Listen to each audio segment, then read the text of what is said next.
Welcome, everyone, to the Daniel Krug Associates Wealth Management Review for August 25th, 2021. Today's presentation is titled Update on the Short-Term Concerns that are going on around the economy and the markets.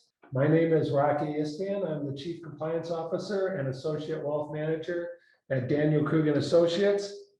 Daniel Krug, CEO and Senior Wealth Manager, will be joining me in this presentation. Just a couple of disclosures before we get started. This presentation is for informational and illustrative purposes only. It should not be considered investment or tax advice. If you have questions, please give us a call in the office and we can help you with your personal situation. And we want to thank C&R, City National Rockdale, for their research and contributions in today's presentation.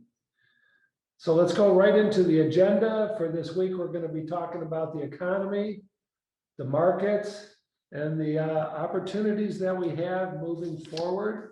But before we jump in, I think what we're going to do is come on live and say hi to everybody.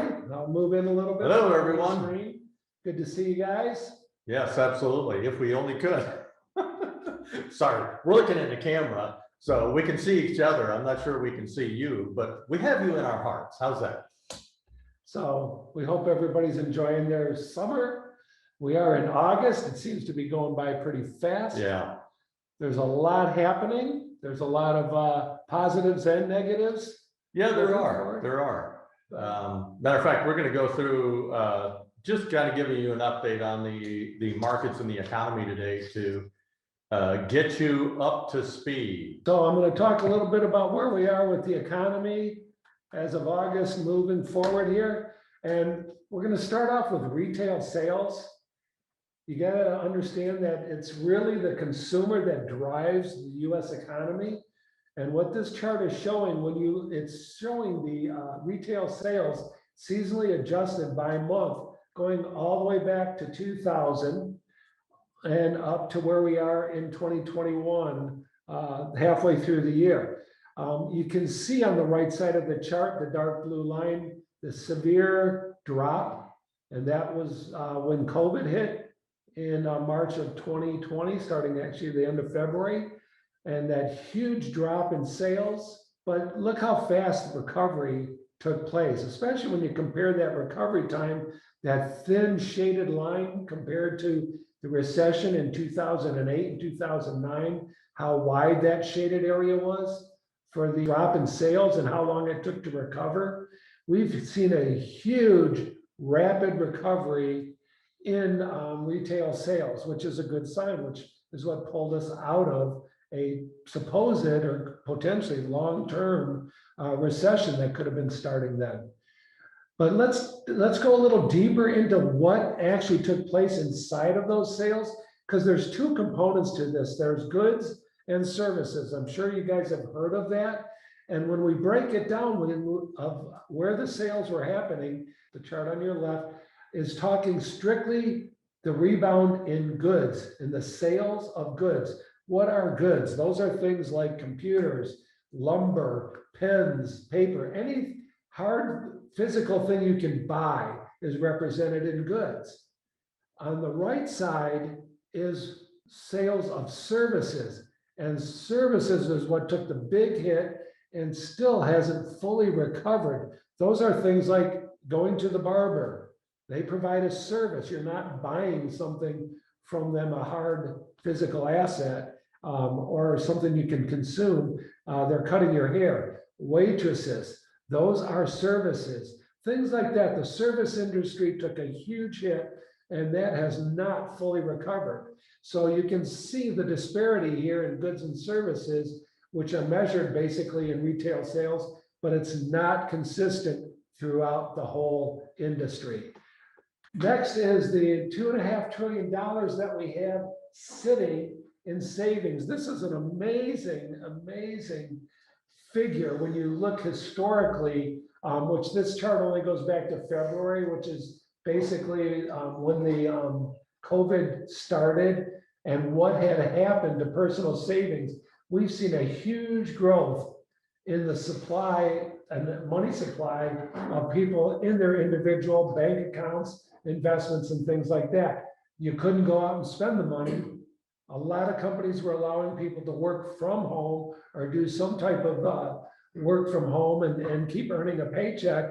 So that kind of bolstered what went on with savings. So we've got this huge, unprecedented amount of money that people were able to build up in their savings over the last year, and it is still there. So when we're looking at consumers being able to spend, this is a huge sign that there's still a lot of ability for people to go out and buy things moving forward, which is a positive for the economy. Well, and it's interesting, Rocky, because one of the things you said in the beginning was the consumer is driving the economy here.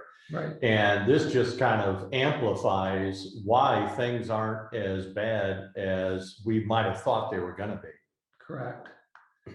Now, let's talk a little bit about hiring. When we go back to the September of last year, about a year ago, we did see some strong initial recovery in hiring coming out of the COVID pandemic, as slowly businesses were able to start operating at a limited capacity.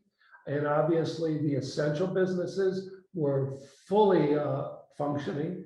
So you saw in September of 2020, the non-farm payrolls on a monthly adjusted were at about 716,000 increase in labor. It kind of tailed off going into the end of the year, as you can see in this chart, picked up a little bit in the first quarter. We had a 785,000 increase in payrolls in March, but then it kind of dropped off. However, recently, June and July, back to very, very strong signs of hiring, and we believe that's going to continue. But we believe that we're going to continue to see strong recovery in jobs growth. Now, this chart measures exactly what's going on with the demand and the supply of labor. So the black line represents job openings and the blue line represents unemployment. And what you see going on from about the beginning of May into where we're at now, the actual number of job openings has increased and gone over the number of unemployed. So we actually have about 1.1 job openings to actual people looking for a job. So the demand for labor looks like it's going to continue to be very strong. People that want to work or are looking for work should be able to find a job, which is also very strong for the economic recovery. You know, Rocky, just a side note there. When you think about the unemployment in December of 2020, our unemployment rate was at 3.5%. Right. As of July, with those numbers that Rocky was showing on the previous slide, we're sitting right now at 5.4%. So still a long way to go to get everybody back to work where they were prior to this whole pandemic thing going on. Yeah. Well, another thing we want to look at is what's going on with wages as people are going back to work. What kind of pay are they getting for re-entering the workforce? And you can see here from 2001 into the Great Recession of 2008, 2009, actually the year-over-year earnings was on a decline. But since then, the payroll increases have been on about a 4% growth rate. And you can see that we're heading back towards that moving into 2020 and 2021. So good signs that not only are people getting able to find work, the pay for them is on the increase, and that's a good sign. So consumption, again, it's all around the consumer, how the economic growth takes place in the US.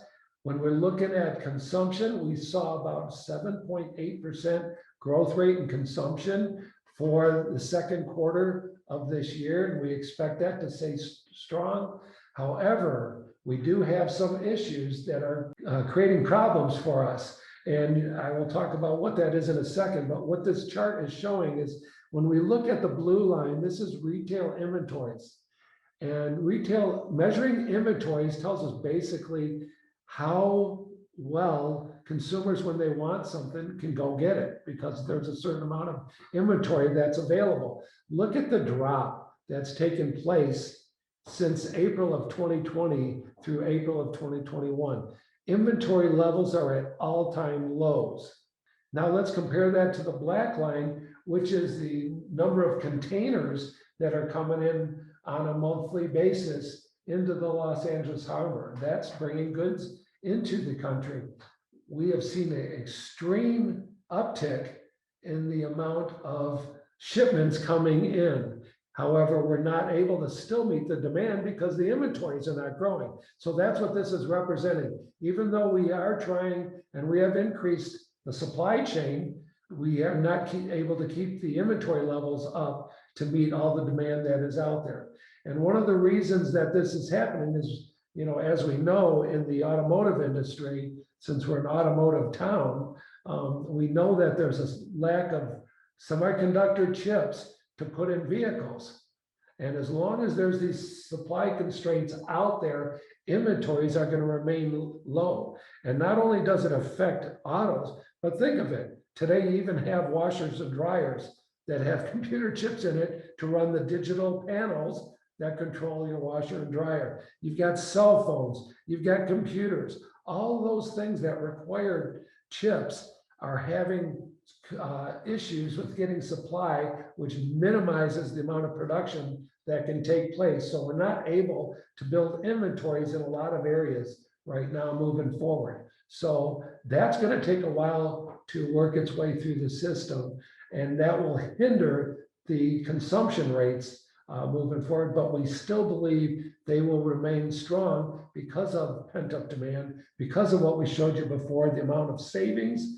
People have money to spend if goods and services are available moving forward. A lot of these things we've been talking about actually have a negative impact on inflation. They're inflationary. When supply is low and demand is high, that means that you have to pay more for those goods and services. So we are seeing inflation.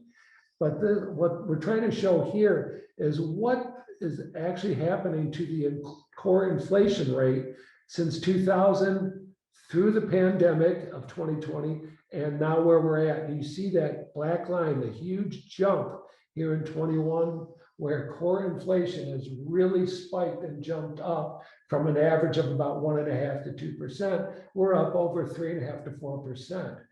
But when you remove some of those supply constraint components, such as automobiles, computers, things like that, the core inflation rate without those outliers represented by the blue line is kind of staying relatively in place.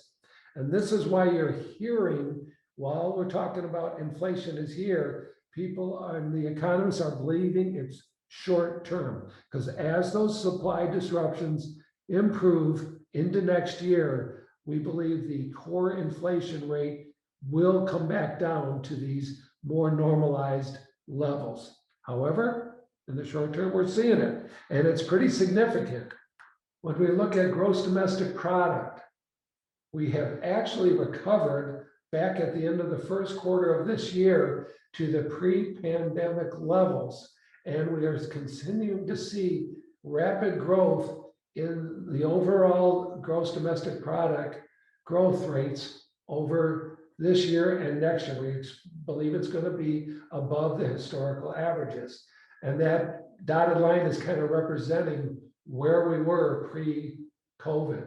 And as you can see, the actual numbers are above it now moving forward. These are all good signs, however, also temporary inflationary signs too, moving forward. So when we look at corporate earnings, where are we at relative to previous recessions and recoveries? When you look at the black line on the bottom here going across, it took about 289 days for the recovery in 2004 and 2010. And those recovery rates were at about 8.3 to 8.9% of earnings during those periods.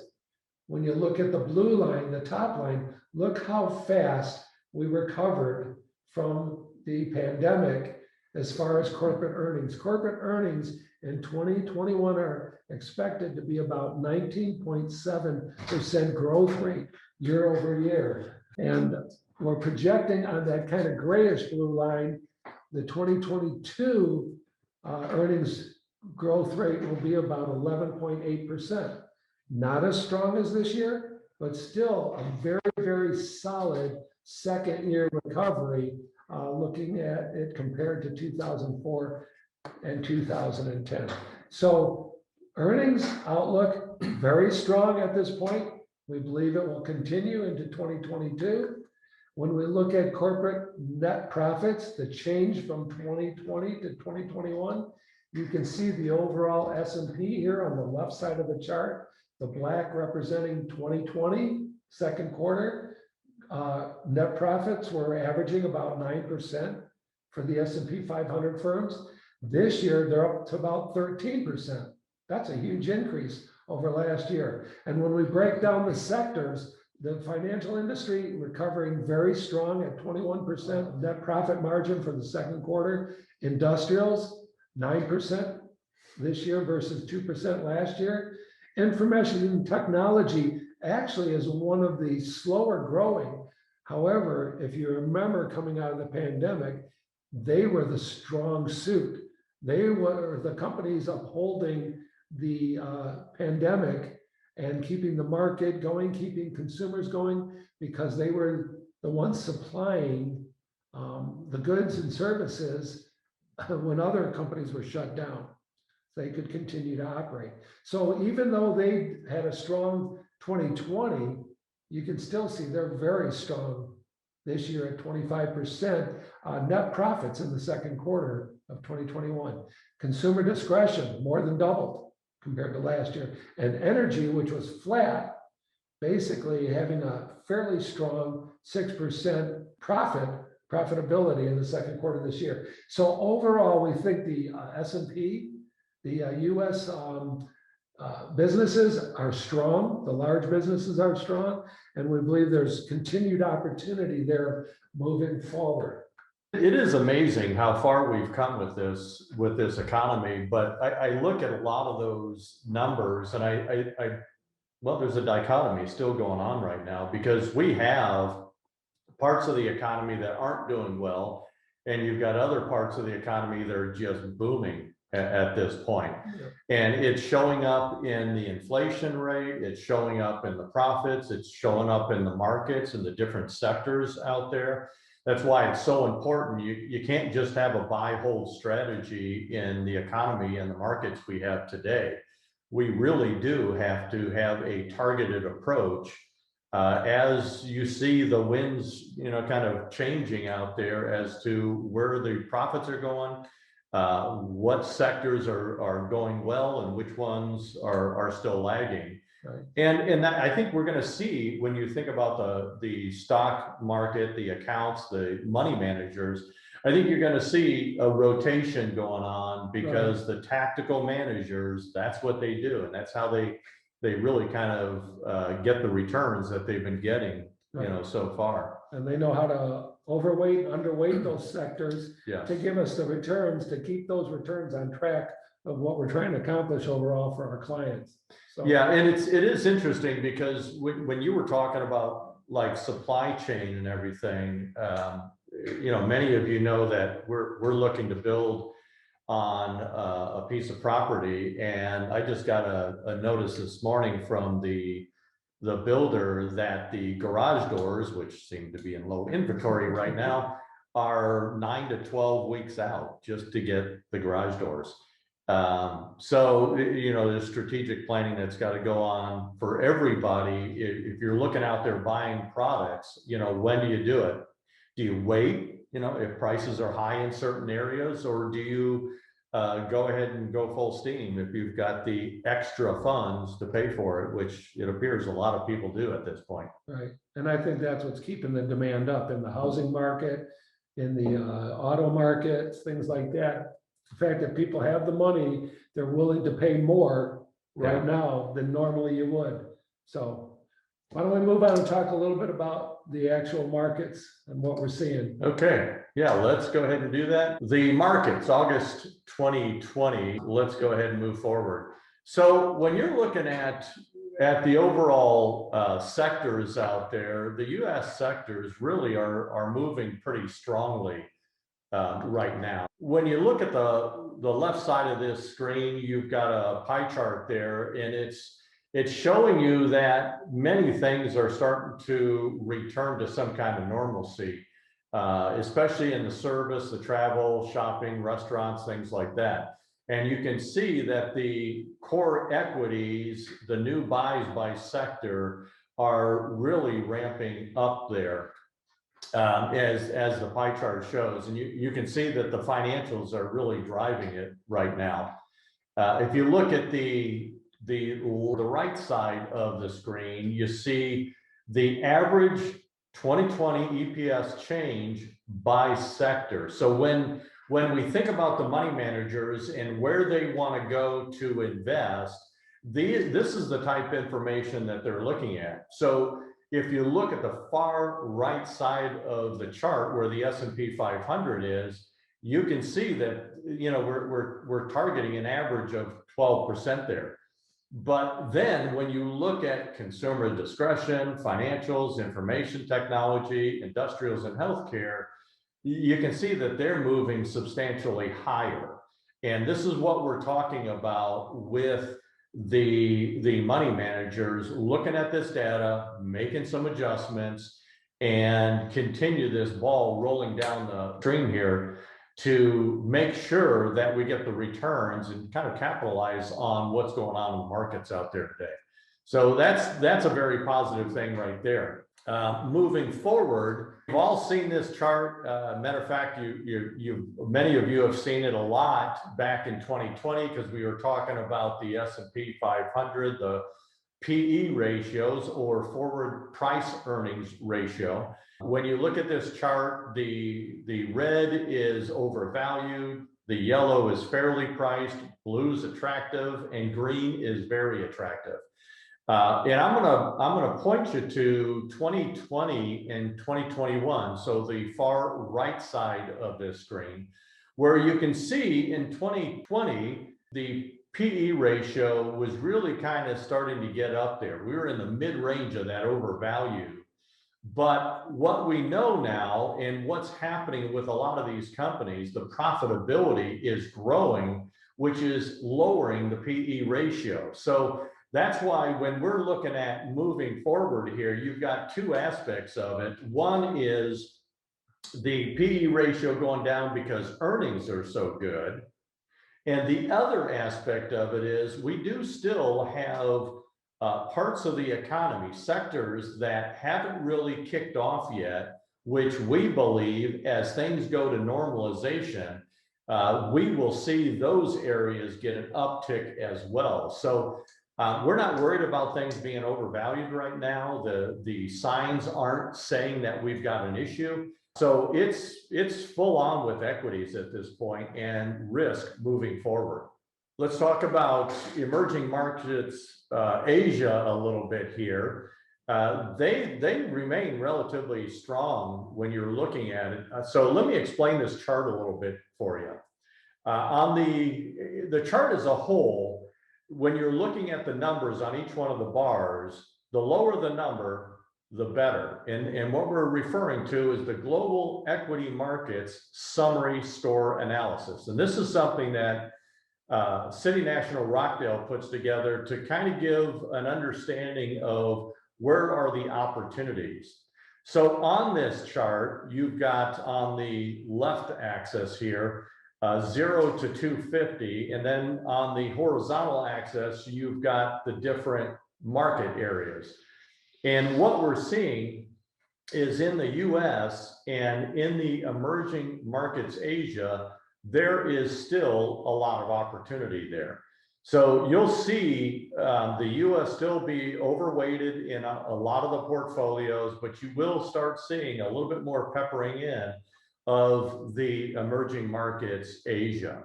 Let's look a little bit further when you're talking about stocks versus investment grade bonds. I think this, Rocky, is a theme that you're probably, I know clients are seeing this in almost every one of the presentations we have, and it's going to continue on for a long period of time because, again, we are in a secular bear market for bonds. So in this chart, what it's showing is the relationship between the S&P 500's earning yield versus the 10-year Treasury yield. And we're seeing a big dichotomy today as opposed to where we were, back in the 90s and up until 2000 when there seemed to be a little bit of a disconnect between the two lines. Prior to 2000, it was almost lockstep between the equities and the 10-year Treasury yield. But now we're seeing a great dichotomy between these two, and it's spreading even further as far as the separation. And this is where the equities is really where we need to be focusing. The bond or investment grade bonds are going to be volatile. We know that. But if they're volatile with no return, that just doesn't make a whole lot of sense. So if you're going to take the risk, let's take the risk where we're going to get the highest rate of return. And that, again, is equities. Let's talk a little bit about high yield munis. So munis, we're talking about the high yield muni tax equivalent rolling 3-year monthly average, which is in the black, and then the 10-year UST 3-month rolling yield, which is in the blue. Now, again, anytime you're talking about higher yield, you're talking about a little bit more risk, more volatility, and you can kind of see that on this chart here. But you can also see that the munis are really outperforming the treasuries by about threefold, actually more than threefold. So if we do have to go into something that's a little bit more conservative, the munis would be a likely candidate as opposed to going to high quality bonds, because you are going to get a better return. And in many cases, you're going to get a better net tax return as well. And it is something that we are looking at very seriously going into what looks to be a very high rising tax environment coming down the road here. Let's look at the opportunistic income performance. So on this chart, we're showing again on the left side, the axis shows the rates of return 0 to 7%. And then we've got the different type bonds. So you've got investment grade corporates, you've got high yield bonds, you've got the senior secured loans, you've got the CLO debt, and emerging markets high yield bonds. If you're looking at it from a return standpoint, the black is 12/31/2019, and the blue bars, which virtually all of them are lower, is as of 7/31/21. And you can see where is the highest potential for return. Well, emerging markets high yield bond. Again, we're focusing on where the returns are, and that is where the money managers are looking as well. So as we reallocate the overall portfolio for our clients, the money managers are virtually doing the same thing. You're going to see some rotations going on moving forward. This just really gives you a bigger picture of the global markets. You can see the overweighted and underweighted markets out there. And some of the underweighted, like the investment grade bonds, are done on purpose because, again, the returns just aren't there. So why would we go in an area that just doesn't give the returns? Even the developed international stocks, again, underweighted in a lot of the portfolios. And we're seeing the US large cap, mid and small cap is where a lot of the returns are coming from. And again, I kind of probably sound like a broken record here, Rock, but emerging markets will be an area we'll be going to. If you look at the expected inflation, that's the gold dotted line there. And that is sitting at about 2%. And Rocky painted the picture out there. We've got short-term demand, which is causing inflation in specific areas, but you've got other areas that are just more status quo from an inflation standpoint. And as the supply chain normalizes, you'll see all that kind of get back in line with the rest of the 2%. The markets are going pretty strong. Yeah. You know, I've said it before in a lot of the meetings with our clients, you know, you look at where the GDP is, you know, what are they projecting? And for the end of this year, I think we're looking at between 4.5 or 5.5 to 7.5% now is what the readjusted numbers are.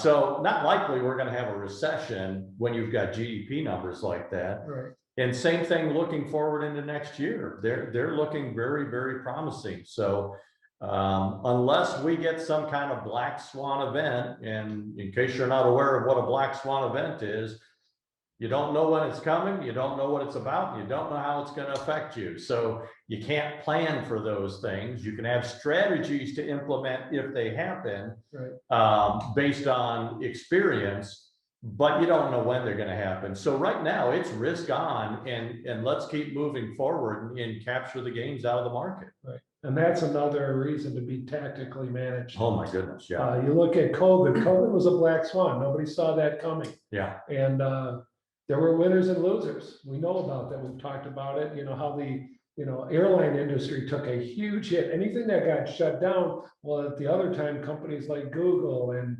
Amazon were flourishing. UPS, FedEx, those companies were big winners, but a lot of losers out there. And if you're not tactically managed, you're not being adjusted. Right, you right. know, to make that portfolio maintain its return. So we believe in it. It's going to continue to play out that way while we've got these supply chain disruptions, while we've got things going on around the world. You need to be able to be nimble enough to make adjustments as things change in the world. Yeah, and that's not to say we've left the structured portfolios behind, because we haven't, because there's still some stability. It's a there. foundation piece, but right where you get that extra percent or two return annually comes with tactically managing and overweighting and underweighting. Absolutely. In areas that can give you that boost. Yeah, I agree with you. So where do we go from here then? I think let's do a little recap.